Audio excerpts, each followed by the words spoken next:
বিসমিল্লাহির রহমানির রহিম। আমাদের ঐতিহ্যবাহী গাওরার বারিশবরের আল্লাহদারা যে ব্রিজটা দেখতে পাচ্ছেন, দীর্ঘদিন আপনারা পরিশ্রম করছেন।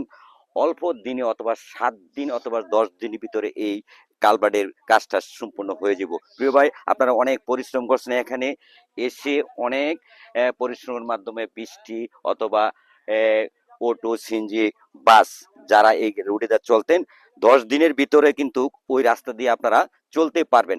দেখছেন, অল্প কিছুদিন আগে আমি কিন্তু একটা ভিডিও ছাড়িয়েছিলাম, এই ভিডিওতে বলেছি 10 দিনের ভিতরে কিন্তু ওই রাস্তা দিয়া অটো, সিএনজি, বাস, ট্রাক এবং মানুষ সমগ্র যানবাহন চলতে পারবেন। এবং সমগ্র অটো, সিএনজি যারা আছেন তারা কিন্তু চলতে পারবেন ওই রাস্তাটা। দেখছেন, অতি শীঘ্রই, আমি ভিডিওতে আবারও বলি, এই অল্প কয়েকদিন আগে আমি একটি ভিডিও দিয়েছি, এই ভিডিওতে কিন্তু 10 দিনের কথা বলেছি। এই 10 দিনের ভিতরে এই ব্রিজটার সম্পূর্ণ কাজ হয়েছে। ভিডিওটা বেশি বেশি শেয়ার করুন, দেখার সুযোগ করে দিন। আসসালামু আলাইকুম।